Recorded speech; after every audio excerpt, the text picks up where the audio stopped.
You are. Hello, and welcome to Counting the Days. I will bring your hosts on here in a second. Speed has trained me up pretty good here. I'm usually not very good with the computer stuff, but he kind of bitch slapped me around here this morning, and I was able to do what I was hoping to do in episode 2 and have like a little starting soon screen so we can get the stream going and allow people to show up. And we'll tighten that up even further for the future. And I just wanted to say I still have not, because of my lack of prowess and computer skills, haven't been able to get the clean version of episode 2 on this channel. But luckily, if you just have a hankering for episode 2, it is archived on Speed's channel, Answers In Atheism, because he mirrored it. And he will be mirroring these shows every time. We're doing 7 a.m. Central live, and then he will, the same day or within a day or two, he will have a replay of it at 7 p.m. Central Time on his channel. And so, as you may have noticed, today's topic is tolerance. And I want to thank Klaus for this topic idea, a new atheist I met recently. And that's why I have that particular avatar up now. This is not the Klaus that gave me the topic idea, but that's the only Klaus I ever knew before I met this Klaus. So that's why you're looking at the fish from American Dad right now. But at any rate, he had brought his daughter to college, and the building I live in, owned by my sister, college kids rent there. And so I ran into them on the property like several times that day, and we were talking at length. And I don't know why I did this, because I normally don't do this, but like we were talking about the building, and I was like, oh, this used to be a church. And then we were looking at how, like, where the stained glass windows used to be, and, you know, but at any rate, he oh shit, lost my train of thought. Boy. Yeah, it's from that beating I took from Speed. I'm a little groggy right now. But at any rate, oh, okay, that's what I was saying. For some reason, and like I said, I never do this, but we met up on the property at one point again and started talking about the building. And I said, yeah, it's crazy, man. This place used to be a church before my folks bought it. And I live here, and I'm an atheist. And I usually don't tell people that, you know, like in the real world, because, you know, so many people are theists. And then he goes, well, so am I and my daughter. I was like, oh, really? And then we got talking about that. And then he, you know, said, oh, here's a good topic for you. And he brought up tolerance. And specifically, he felt that he was not being tolerated by theists as an atheist. So that's why the thumbnail up there. And then I got just two other quick little things to tell you, and then I'm going to go away, and Scott and Speed will get things rolling. And again, the call-in number's in the video description, and I will get it on the screen here in a few minutes. So anyway, all right, and this is something I meant to tell Speed about, and forgot. But so you might have saw, or maybe you didn't, but I posted I had built this picnic table. Well, I put the little tent gazebo thing over the picnic table, and I'm about 6 foot, a little under 6 foot. The gazebo thing is like 5.5 feet. And so because of my arthritis and stuff, I kept hitting my head on it. And I was grumbling every time it happened. I was just like, oh, and I've been trying to turn over a new leaf, with Speed's help. And as far as like being so upset all the time. So finally here the other day, I had hit my head on that thing, I don't know how many times. And I grumbled, and I stopped, and I went, you know what? I hope that happens 10,000 more times, because it means I'm alive. I'm still alive. And so I just gave into it. And don't you know, like I'm hitting my head on it a lot less now since I gave into it. But every time I do hit my head on it, I just go, awesome. So, all right. Tolerance, yeah, I want to hear from the audience on that, because here's the thing about the tolerance when you're talking about theists and atheists is that, I'd say on the average, it's atheists that endeavor to find common ground with theists, tolerate the pervasive influence of religion on society. And the reason is because we simply have no choice. We have no alternative. I mean, because their numbers are so great. That's something we've done just naturally our whole lives, because we have to get along in the world, and we have to, and I know that not all atheists would agree with that. There's, of course, anti-theists that, just don't like it at all. But that's my thesis is that when it comes to tolerating different viewpoints between theists and atheists, is that it's the atheists that have always done that, and that theists, for the most part, I'm not saying they're all monolithic, but for the most part, they don't have to tolerate us. I mean, there's a lot of them out there that do. I mean, and all the people in the real world that I come in contact with, they are theists. But so that's my 2 cents on the issue, and I'm gonna get the guys in here, and let's see here. Well, wow. It hurts to smile this early in the morning. Oh, I can't do it. Sorry. Okay, I'd like to lead us with a prayer to Jesus, that our tech will work this morning, that our computers will work, and that our iPhones will work, and that our internets will work. From John Romans, Seth 3.141596. Who's this? Who's this that verse? Who's this Jesus you're talking about? Jesus, yeah. John, Roman, Peter, Seth, Jesus. I don't know. I forget. I know. Isn't that great though? Too, like me, John, Matthew, Peterson. Ooh. 3 biblical names, and I'm an atheist. Wow. Yeah, I found out all my uncles and aunts were named after biblical things, and I guess Michael is supposed to be. Is that supposed to be biblical too? Well, over in Slovenia, Michael is an angel. John, Paul, Peter, Michael. Yeah. Everybody's named Johnson. Yeah, I didn't have. I don't have the phone app open, so I don't know if anybody tried to call or not. But there we go. So on tolerance, I push back a little bit because I'm an anti-theist, vehement anti-theist, but I mean tolerance. I tolerate all the people that I know and love that believe in God. Not so much online though. I don't know. No, that was just I was turning the phone speaker on. So I'm like the worst person you want to talk to about tolerance. Really? I used to Tolerance. Yeah, about 20 years ago, famously, I would continually talk about feeding Christians to lions and eating Christians for lunch. Well, the feeding of the lions thing, early, when I started being involved in the weather report and everything, Yeah, that phrase. I feel not bad. a whole lot, but quite a bit. I feel bad that the lions aren't getting the proper nutrition these days. Yeah, the lions do have it rough. Yeah. Well, with poachers and everything.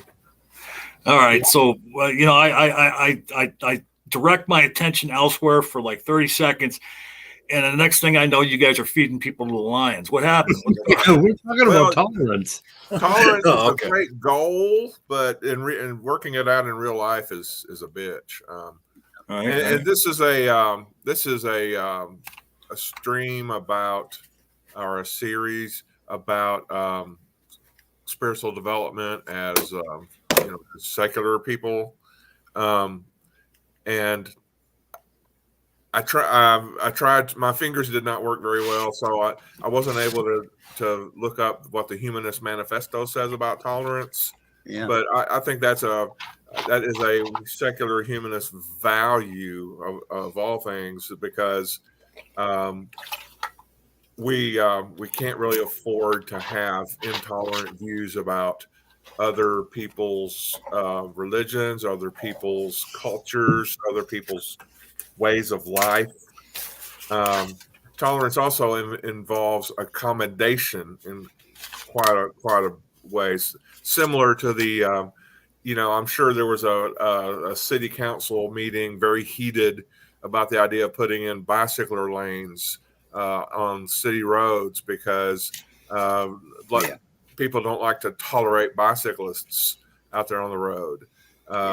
So tolerance, accommodating different and new ideas, accommodating values that we don't share is a major challenge, because it's so easy to get in. You've heard of the Me Too movement. There's the What About Me movement as well. Like, what about my needs? Why should I be tolerant of your views when my views are right, or my views are the things that this world needs, rather than seeing everything, or just about everything, as really kind of open issues. And this person has a different way of looking at life and looking at the world, and respecting that, and not allowing it to be to lead to contentiousness, disagreeableness, even violence, of course, because we all know that intolerance will ultimately lead to violence. And hasn't. I mean, I'm sure that, it still goes on in the world, and other, Muslim, and then there's very extreme, but yeah, I'm sure in the past, like, some atheists got killed here in this country. I mean, because they were, back in the 19th century, killing was just a pastime. Mm-hmm. But anyway. Yeah, that was the go-to response: kill it. Yep. Hey, and I don't know if you guys agree with this, but like when I think of tolerance, I think of the underpinnings of our country, of our, the idea of this form of government, this country. It has a lot to do with tolerance, okay? Because if you're going to be a melting pot and all these different people, and toleration has to be part of it, or else you can never, work towards equality for all. But anyway. Steve, what are your thoughts about this issue? Well, I think right now tolerance in this country is tolerated. Again, for atheists, only because no particular religious group is in power.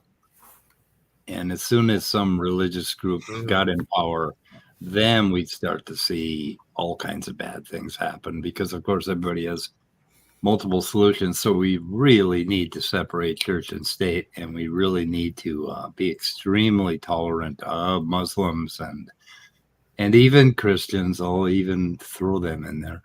But yeah, you know what? I didn't even think of that, and you are so right.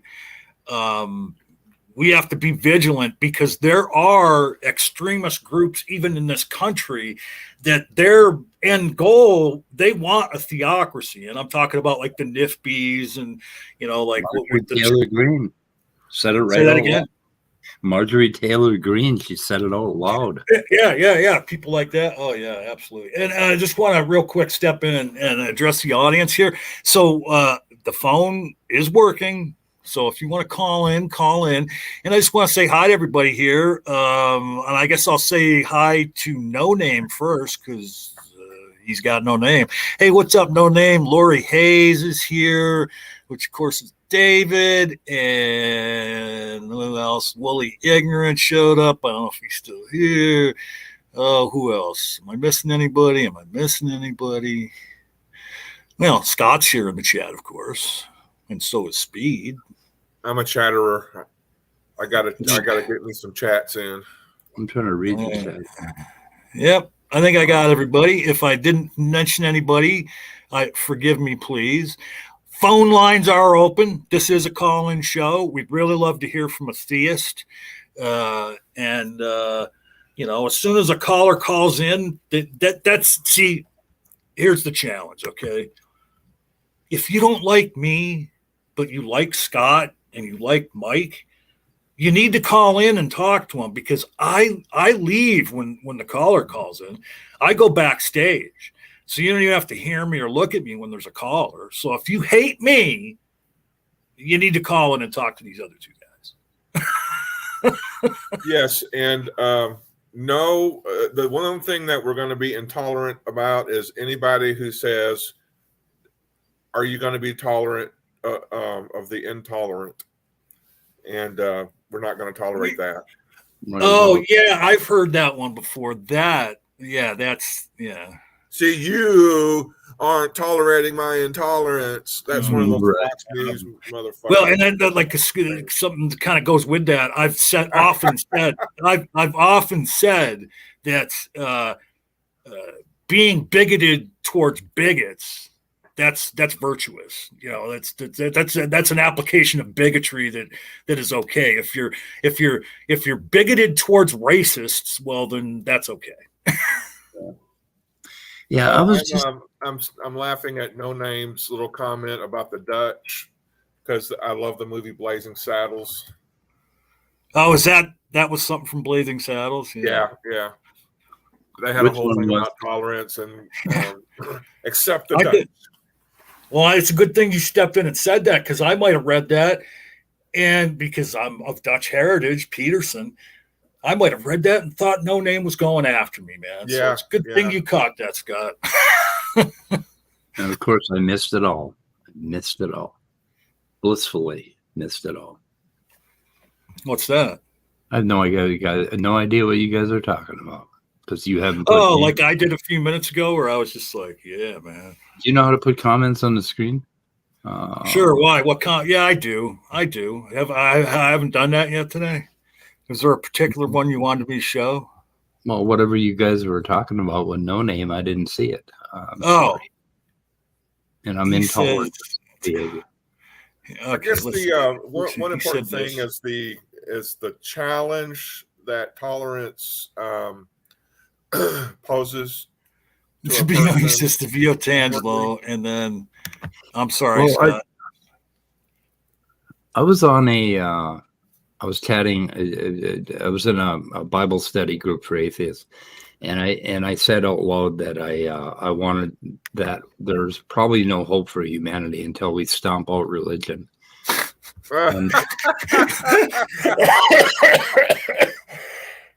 I'm sorry, I'm laughing over top of you because of fucking No Name. Oh, yeah, that was a movie quote. I was just targeting Peters. Oh my God. Anyway, Anyway, they took that to mean that I would, that I would promote some sort of law or method of stomping out religion. It's like, yeah, the method for stomping out religion is that we increase our understanding and awareness of the universe, not that we make a law to get rid of religion or anything along those lines. Very different thing. Mm-hmm. So, like, I want to stomp out religion, but I would fight to the death for a religious person's right to believe in whatever the hell they want to believe in. There's two different things, right? Not. Yeah. And that isn't always clear. When you say you're an anti-theist, they think that you actually want to become the new theocracy and take over the world and say, oh, you can't be a theist. No, that's bullshit. Anyway, so I guess I'm a little tolerant in that manner. Other than that, I can't find a goddamn bit of tolerance in my body anywhere I've been looking. Nowhere. It's gone. Yeah, nothing. Well, one thing that kind of I want to use the word vexes me is when you know that the right thing to do or the helpful thing to do for your life and for the world around you is to be tolerant, yet as you're trying to be tolerant, you have all these negative feelings, maybe feelings of disgust, or maybe there are a few personal prejudices, stereotypes, or just false assumptions and generalities that you subscribe to that come to your mind, and so the struggle to become tolerant can can take the fun out of tolerance. Right. And I think right there is as a live stream about spirituality, that is the struggle for people, is that inward struggle to achieve a state of peace in the midst of attitudes and standpoints and positions that you need to reform in your life.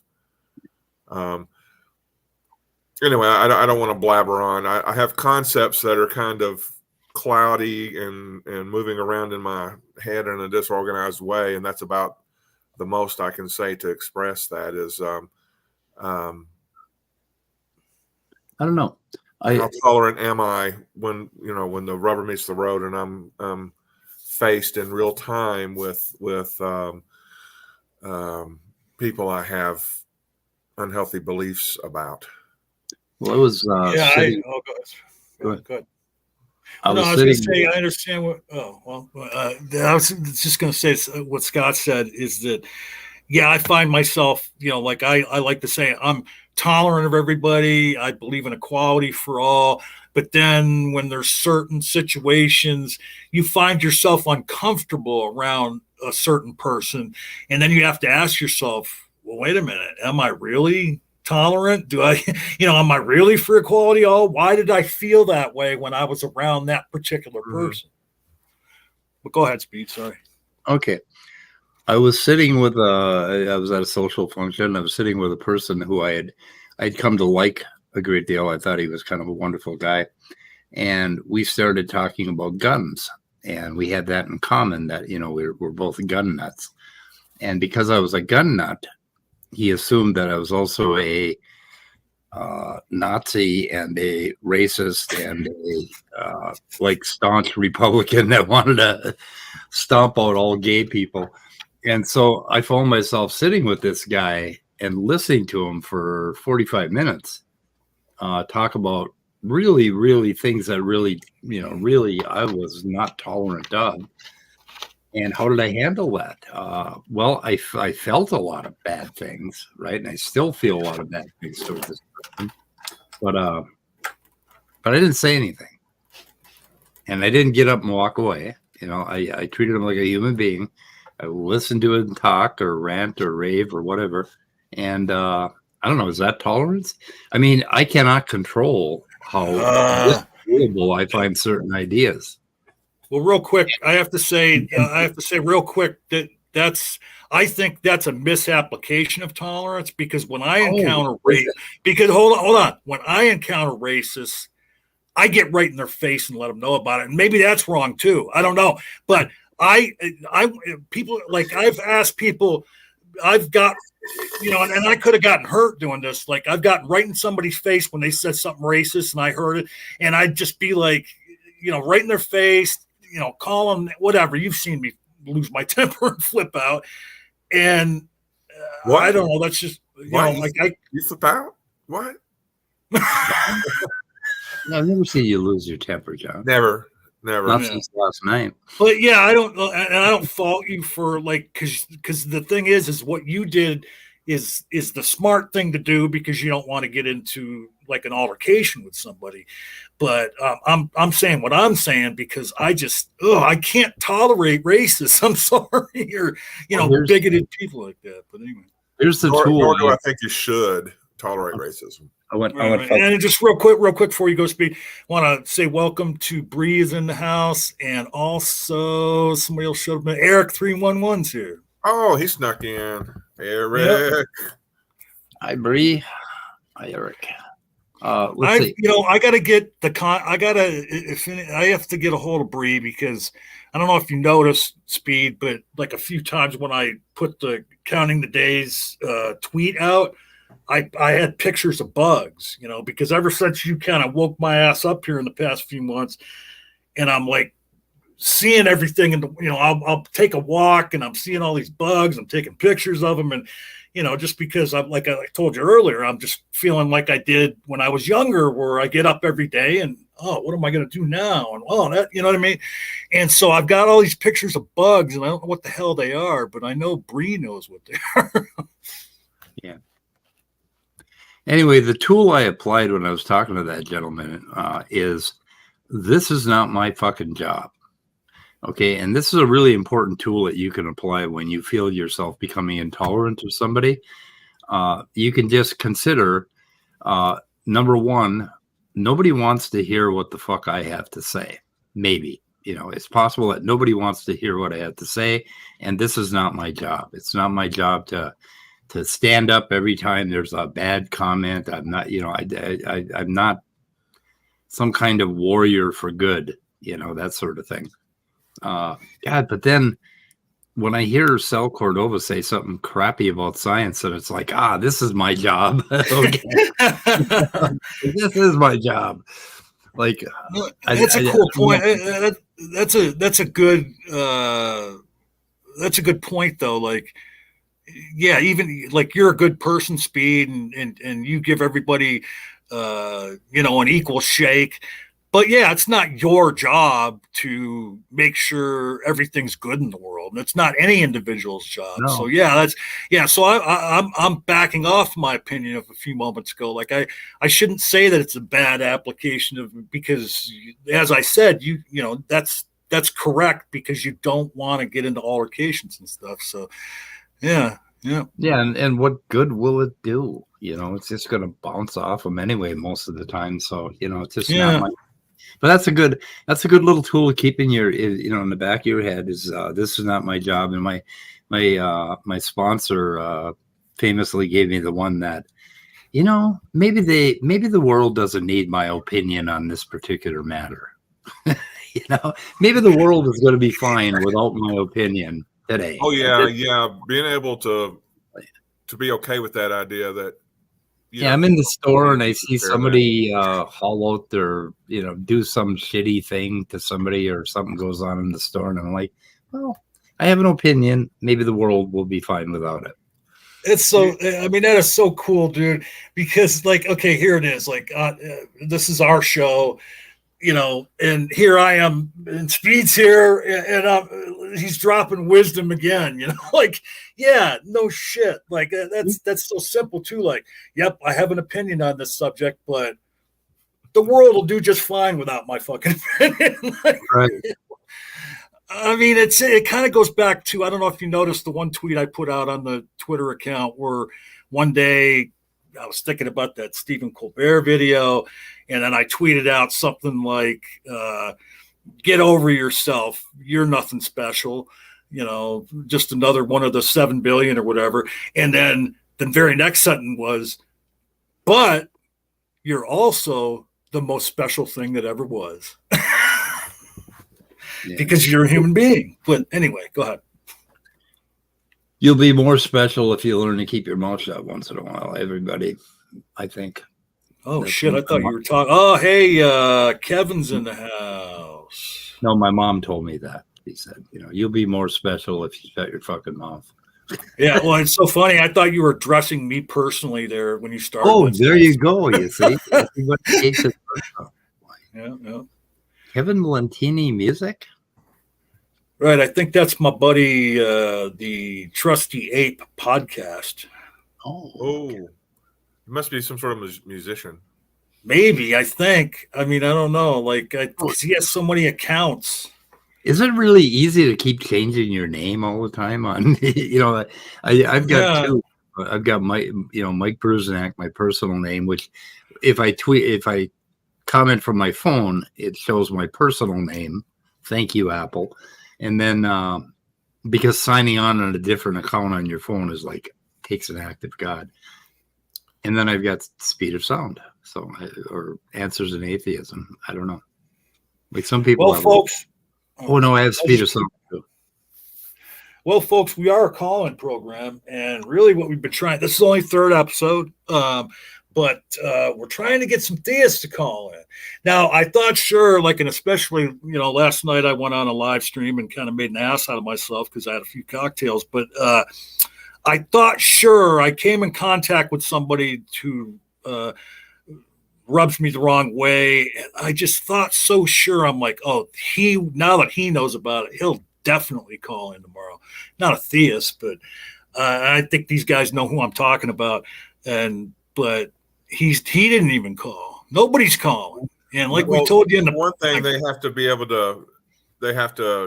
at 6:30 or 7 a.m. Central Standard Time in the morning. It's even earlier if it's the person I think you're thinking about. It's 2 hours earlier there. So, right.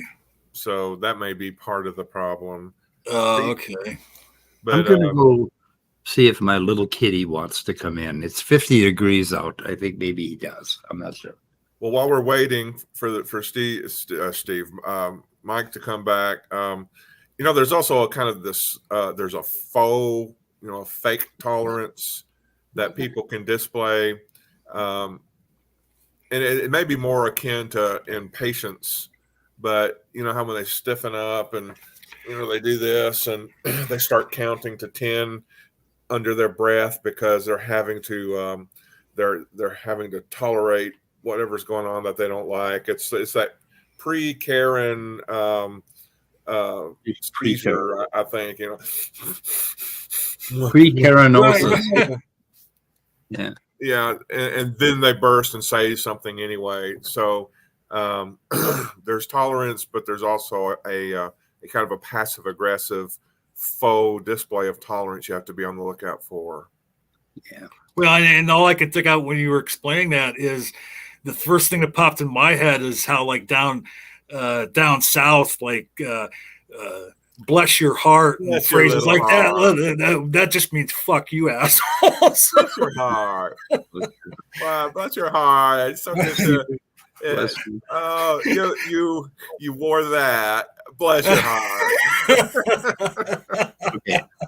I just had a moment of intolerance, so I go look out the door, and the little kitty's waiting to come in, and so I open the door, and he's running to come in, but he tripped over a leaf, and he decided, I got to bat this leaf around. So no, it didn't even went off.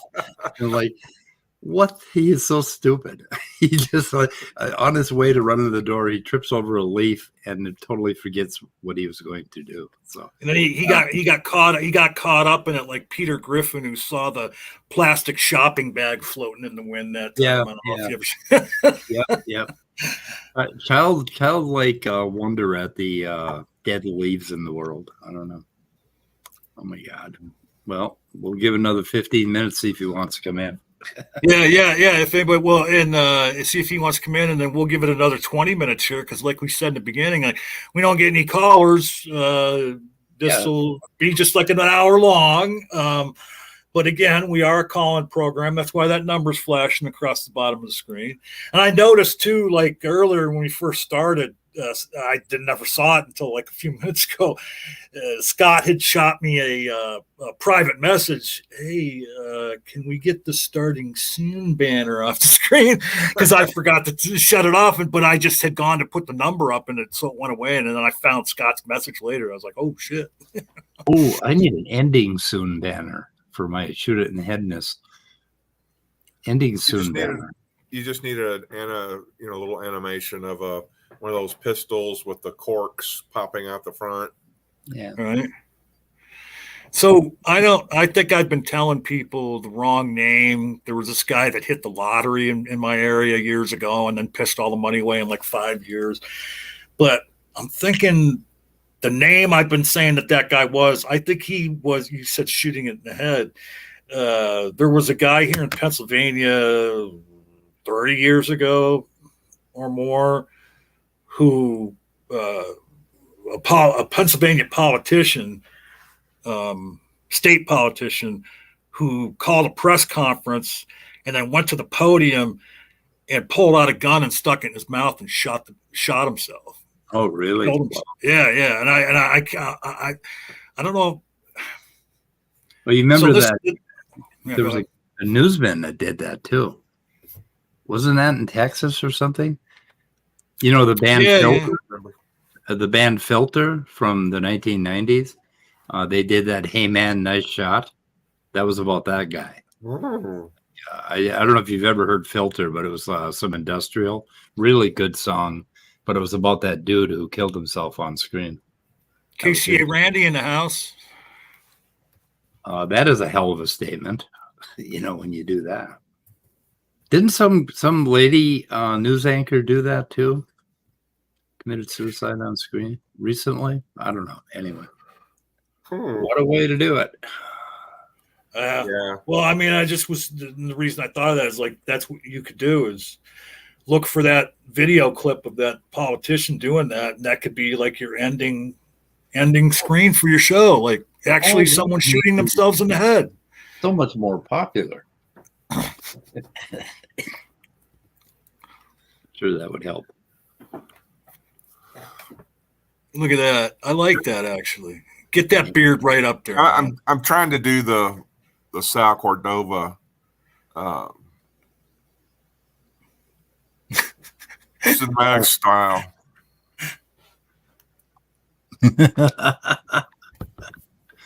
Yeah. Anyway. Sorry, guys. Was that that might have been an example of intolerance? I don't know. I fucking hate tolerance. Huh? What? Oh, that's I like what are you guys saying? What? What's happening right now? Now you can read my fingerprints. Oh, now you can track me, FBI. Okay. Look, I got to tell you guys something too. Okay, between the three of us, hey, what the fuck do we have that we're atheists, so we don't have anything to do on Sunday mornings anyway. So you're not going to get rid of us. We're going to keep trying this until somebody bites. So, like, please, you guys that are here now, spread the word amongst the theists that you know that there's some easy pickings over here. Tell them to call in, and you know, I got to see Speed and Scott take on some theists, man. That's the whole idea of this show, and not contentiously. You know, just to like, you know, I mean, they go after on their channel, you know, science idiots, one of which was just mentioned a moment ago. I won't say it again. But as far as like this, like, yeah, Speed's an anti-theist and he ain't going to take shit off people, but we're looking to find some common ground here, okay? That's what we've been doing as atheists our whole life because we have to live. We're basically living in your world, theists. And it's funny because, and I forget what it was that the two of them brought up earlier that Scott, I think it was Scott, that was saying a particular thing is secular, but that, you know, theists don't realize that that that thing that they do, or that I don't know. It's a secular idea at any rate, instead of a religious idea that they think it is. And when he said that, I thought of how I've always thought that it's theists that borrow their morality from the secular side of life. And they think that morality comes from their God, but in all reality, they're borrowing from secular ideas for their morality, because if they were truly getting their morality from the Bible, then the world would be a living hellscape 24/7. People would be running around murdering unruly children and gay people, and people wearing the wrong cloth or whatever, shit like all the horrible things from the Bible. So I thank my lucky stars that when it comes to Christians, they are actually getting their morality from secular ideals, not from the Bible. But at any rate, yeah. Well, I think we're definitely getting our ideas about what's right and wrong and everything from our common humanity more than our religion. I think religion, as in the form of the Catholic Church, was the the king of enforcing the morality of societies. They had power, but you can enforce morality through social pressure and through social incentives and things like that. It's our common humanity that allows us to come to the conclusion we don't need to steal from one another. We don't need to take each other's lives. We don't need to misrepresent people, slander them, isolate them. Those are things that you can reach a conclusion about from all sorts of ideologies. And I love when did you have more? No, go ahead. Okay. I love when you're talking about morality, and right away, okay, they go to, like, if you talk about some subjective morality or letting people decide a little bit on their own morals, right away they go, oh, you want to condone murdering babies. They right away go to murdering those poor little babies. But I mean, there are some really common things, like the things you just mentioned. No murdering, not okay. We're going to have laws against that. We're going to have laws against stealing. We're going to pick these really, really basic, really powerful things that we need in order to get along. And we're going to say no to that in a legal manner, right? We're going to legislate that. We're not going to legislate, but we're going to draw the line. We're not going to legislate this and that. And that's something that humans always put together as a society. And we get together and decide. And other countries have famously decided, like, wasn't it kind of unpopular for a while to be a Protestant in England? Yes. And then it was unpopular to be a Catholic in England. It kind of switched around the other way. It went from one to the other for a while. And it's like, we're not going to tolerate this. But I mean, I don't know. But, there are laws that we're going to draw in the sand, or lines that we're going to draw in the sand. And when people talk about it, like, what is that called when people use ridiculous examples that go way too far and they cross so far over the line? Kind of like me with. They I guess they want to call it reductio ad absurdum, but it's actually just actually just absurd. Absurd, yeah. Yeah, that's just pure absurd. There's no at the end, and no reductio at the beginning. It's absurd. Like when I argue with a person on pro-life, pro-life. Say, Randy, in with the word hyperbole. Hyperbole, yeah. Or something that should be hyperbole, but is actually taken as literal by certain minds that are very difficult to be tolerant of. Yeah. Yeah. Oh, shit. I like this. Yes, he does have the biggest head in theism. Oh, my God. Living in that bull's head would be Oh, maybe that's what hell is like. Mhm. All of us atheists are going to have to go and live in Matt Paul's head. You know, there was a church when my son was very young that would do a hell night or whatever on Halloween, and you would go in there and there was somebody dying through at an abortion or whatever, and just all sorts of things, and you know, it was supposed to be like a trip to hell, and people would just line up for miles to partake of that. It was a church fundraiser thing, and I think that's what the inside of Matt Powell's could be. It'd be your Halloween activity of extremism. You know, it's so interesting here a couple minutes ago when Speed was,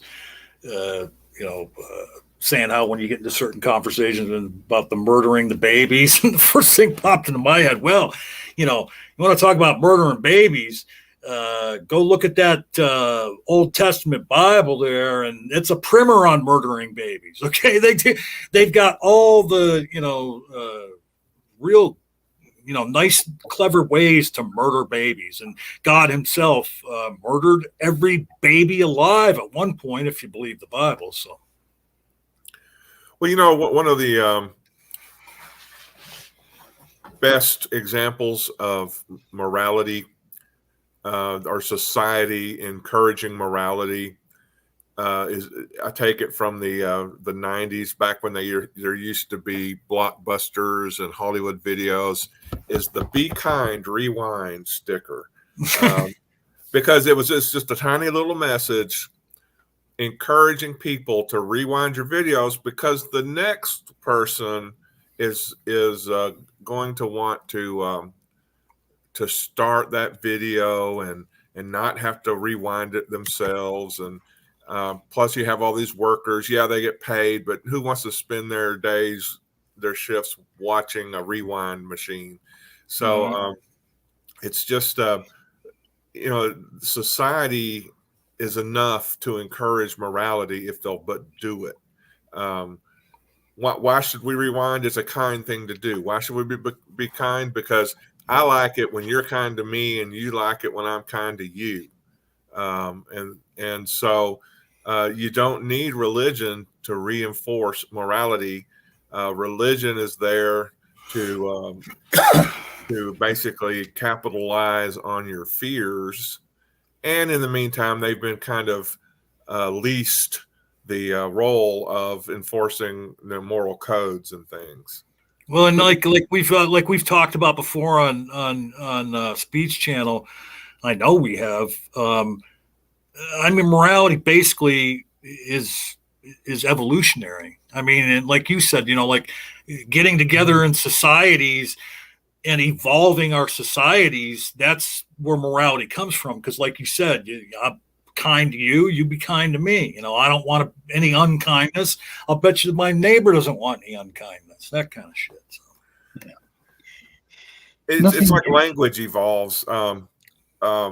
You have to basically keep your ear to the ground, and other people reinforce for me what the language of the day is going to be. We have textbooks and teachers who also try to teach us grammar and syntax and things like that, but it's just a self-reinforcing thing. You don't need this imaginary, theoretical, objective outside influence to necessarily keep things moral. Yeah.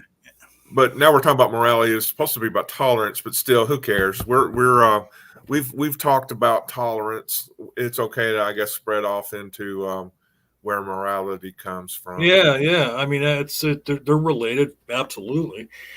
But hey, we're coming up on an hour here in a few minutes, and like I said, if we don't get a caller, hey, these guys are good, but they can't go on for hours and hours on one topic unless one of you theists call. So everybody that's here now, spread the word to any theist share this.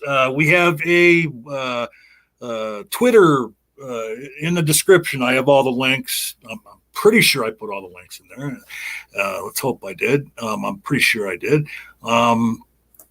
Okay, Kevin has a side chat. Yeah, I just saw that. But it's not in my YouTube, but it's in the StreamYard. That's what's weird. Right. I'm not seeing him in YouTube for some reason. But I actually heard somebody argue that. But so put that up on the screen. The Bible, the deaths were incidental. What the fuck?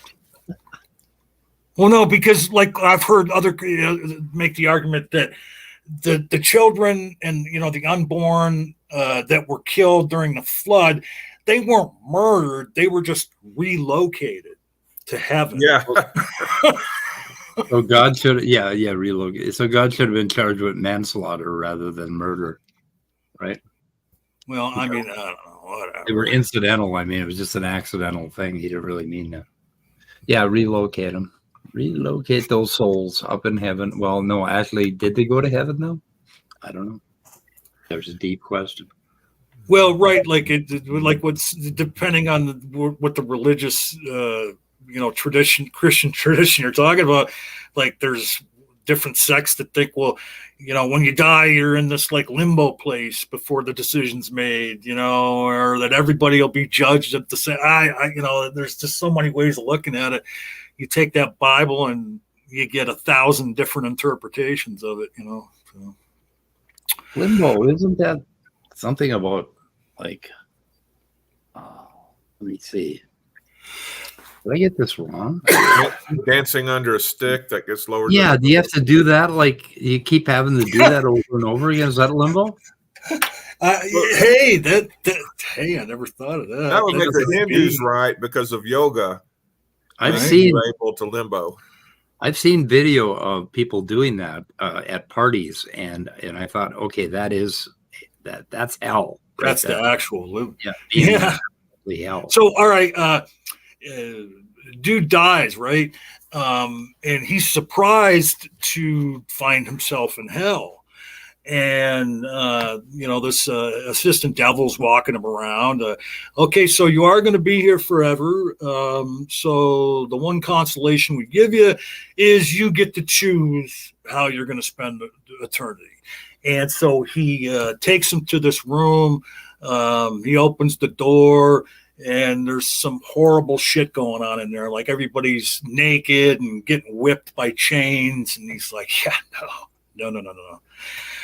He goes to the next door, and he opens it up, and they look inside, and everybody in there is stuck to the wall on a rotating thing like you see at the fucking circus, and they're having knives thrown at them, but they're hitting them, and that's how they're going to spend it. God, no.